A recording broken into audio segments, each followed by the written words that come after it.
Hello everyone, কেমন আছো সবাই? আশা করি ভালো আছো। তো বন্ধুরা, আজকে নিয়ে এলাম নতুন আরেকটা ভিডিও।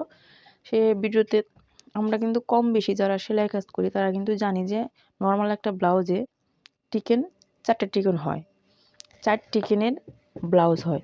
তোমরা কি কেউ জানো যে 4 টিকেনের ব্লাউজের চেয়ে 5টা যে টিকেন হয় সেই টিকেনের ব্লাউজগুলো অনেক সুন্দর হয়, পরতেও ভালো লাগে, দেখতেও ভালো লাগে। তো 5টা টিকেন কিভাবে দিবে, কতটুকু মাপ, কোথায় কীরকম মাপ, সেটাই তোমাদের কাছে দেখাবো। তো তোমরা ভিডিওটি স্কিপ করো না,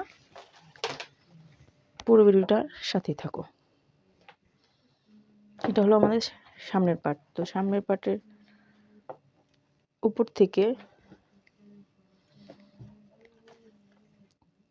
থেকে নিচ পর্যন্ত মাঝামাঝি যে টিকেনের মাপ 9.5, স্বাভাবিক 36, 37, 38, তারপর 34, এগুলোর মাপ হলো 9.5। আমি এখানে একটা দাগ টেনে নিলাম।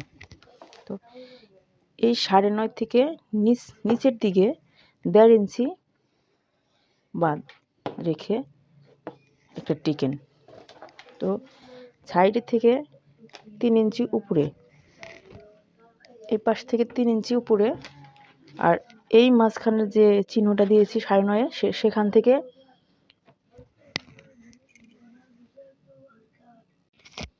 তো এই 9.5 যে একটা চিহ্ন করেছি সেখান থেকে এই 3 ইঞ্চি এখান পর্যন্ত, এখান থেকেও ঠিক 1.5 ইঞ্চি বাদ রেখে চিহ্ন করব। এখানে আরেকটা টিকেন। আর যে এই মহড়ার এখানের কোনো মাপ নেই, তো এখান থেকে মাঝামাঝিতে একটা টিকেন হবে, এটাও ঠিক 1.5 ইঞ্চি বাদ রেখে। আর 2টা টিকেন কোথায় দেবে, এখান থেকে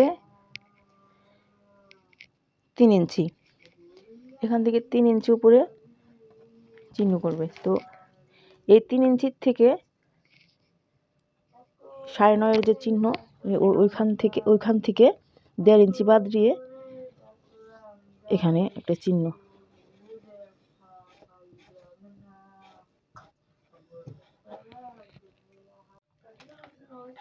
আর একটা হলো এই উপর থেকে 1 ইঞ্চি, এখানে 1 ইঞ্চি বাদ রেখে এইদিকে। তো উপর থেকে 1 ইঞ্চি, কিন্তু ওই 9.5 যে চিহ্নটা দিয়েছি সেখান থেকে কিন্তু 1.5 ইঞ্চি।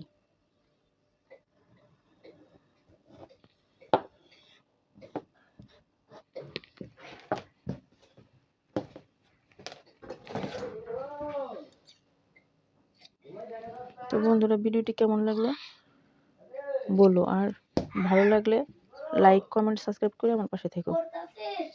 কথা হবে অন্য কোনো ভিডিওতে। সে পর্যন্ত তোমরা সবাই ভালো থেকো।